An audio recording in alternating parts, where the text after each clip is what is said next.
देखिए, कुछ बातें जो है अब जीके ने ऐसी कही है जिससे मुझे ऐसा लग रहा है कि जीके जो है गिव अप कर रहा है इस शो में। क्यों मुझे ऐसा लग रहा है मैं आप लोगों को बताऊंगी। अगर आप लोगों को भी ऐसा लग रहा है ये बातें सुनने के बाद, मुझे जरूर बताइए आपका पीओवी क्या है। देखिए, जीके को बहुत ज्यादा पसंद कर रहे हैं लोग। जीके की चीजें दिखाई नहीं जा रही हैं और जो है जनता तक, उतनी जनता तक नहीं पहुंच पा रही हैं, क्योंकि बहुत सारी ऑडियंस जो है वो सिर्फ एपिसोड देखती है, क्योंकि बहुत सब लोग कामकाजी लोग हैं भाई। और कामकाजी लोग जो है अपने काम में बिजी रहते हैं। 24 घंटे का जो है 24 आवर चैनल जो है वो देख थोड़ी ना सकते हैं। तो कुछ लोग जो है वो वीडियोस के जरिए, मेरी वीडियोस के जरिए जो है वो डिटेल्स वगैरह देख लेते हैं।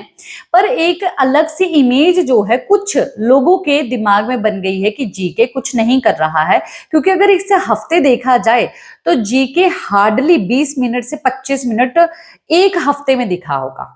हार्डली मैं बोल रही हूँ, एक हफ्ते में दिखा होगा, जिसमें जीके की गलती नहीं है। इसमें मेकर जो है उसकी फुटेज काट रहे हैं। पर इसी का मतलब कि भुगतान किसको करना पड़ेगा? भुगतान जीके को ही करना पड़ेगा, क्योंकि जीके जो कंटेंट दे रहा है वो जो है मेकर्स को शायद पसंद नहीं आ रहा। तो जीके को समझाया कैसे जाए? अब जीके जो है इवन ये भी बात कर रहा था कि भाई इस हफ्ते जो है मैंने काफी सारी चीजें की हैं। मुझे बोला जाता है कि मैं कुछ नहीं कर रहा हूं, तो इस हफ्ते किया है। मैं वेट कर रहा हूं वीकेंड के वार का कि मुझे कैसे बोला जाता है। अगर बोला गया कि गलत है, मतलब कि सही नहीं जा रहे हो, तो भी ठीक है। अगर मतलब कि बोला गया कि हाँ सही जा रहे हो, तो फिर मैं अगले हफ्ते से भी काफी ज्यादा बवाल करूंगा, ऐसा ही जाऊंगा। देखिए, ऐसा ही जाऊंगा। एक तो पहली बात है कि जीके को ऐसा बोलना ही नहीं चाहिए। और जीके ने हालांकि क्या ऐसी चीज कर दी। जीके जो है अब लड़ाई में बीच में खड़ा हो जाता है, ठीक है। जीके जो है चीजों में इन्वॉल्व हो रहा है और मस्ती मजाक में भी इन्वॉल्व हो रहा है। पर उसके जो है अब कुछ ऐसे मुद्दे हैं, जैसे कि फरहाना के ऊपर जो है उसने आवाज उठाई है और ड्यूटीज को लेके जो है काफी सारी चीजें बोली हैं। वो आज दिखाया जाएगा एपिसोड में या नहीं दिखाया जाएगा? जहां पर वो आवाज उठाता है वो दिखाया ही नहीं जाता, तो आखिरकार जीके भी क्या करे? तो जीके के हिसाब से जीके ने बहुत सब चीजें की हैं।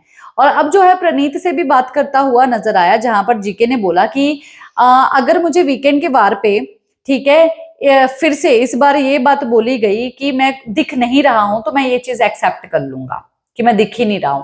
यानी कि गिव अप कर रहा है, जीके गिव अप कर रहा है कि हाँ ठीक है मैं अब दिख नहीं रहा। इतना सब चीजें होने के बाद भी, करने के बाद भी मैं दिख नहीं रहा हूं, तो मैं ये चीज एक्सेप्ट ही कर लूंगा। पर फिर भी प्रणीत ने ये बात बोली कि अगर वो ये बात बोलेंगे फिर आप पूछो ना कि मुझे क्या करना चाहिए। तो इसका कहना ये है जीके का कि भाई वो तो सिचुएशन के हिसाब से, कि वहां पर सिचुएशन कैसी रहेगी, टाइम के हिसाब से, मूड के हिसाब से कैसा रहेगा, उनका मूड कैसा रहेगा, तभी पूछूंगा। पर प्रणीत का कहना ये है कि पिछली बार मृदुल ने भी पूछा था और सर ने जो है बहुत अच्छे से उसका आंसर भी दिया था। तो जीके का कहना ये है कि मेरी और मृदुल की उम्र में काफी फर्क है, यानी कि वो बच्चा है और उसने जो है इमीडिएटली वहां पर ये बात पूछ ली। मैं जो हूं मैच्योर हूं और मैं इस तरीके से नहीं करता हूं ऐसी चीजें। मैं सिचुएशन को देख के, समझ के क्या वहां पर सही है वो करना चाहता हूं। देखिए, इसीलिए तो बोलते हैं ना कि ज्यादा उम्र हो जाती है लोगों की तो लोग जो है बोरिंग हो जाते हैं। बोरिंग क्यों हो जाते हैं? क्योंकि वो सोचने बहुत ज्यादा लगते हैं और उसी सोच सोच में वो सही टाइम पे जो है अपना बात नहीं रख सकते। ऐसा बिल्कुल नहीं होता कि उनको बात करनी नहीं आती, पर जब भी वो लोग बात करते हैं तब वो सही तरीके से बात सामने जरूर आती है। तो यहाँ पर जीके क्या गिव अप कर रहा है? जीके को अगर इस बार बोला गया तो गिव अप कर देगा जीके। फिर जो भी उम्मीदें कर रही हैं लोग कि जीके बनेगा विनर, तो यानी कि फिर जीके जो है और एक दो हफ्तों में, आने वाले हफ्तों में जो है जीके को बाहर निकाल देंगे, बिकॉज जीके मृदुल जो है ऐसा कुछ अब करते हुए दिखाई नहीं दे रही हैं एपिसोड के अकॉर्डिंगली। क्या है आप लोगों का कहना? कमेंट बॉक्स में जरूर बताइए।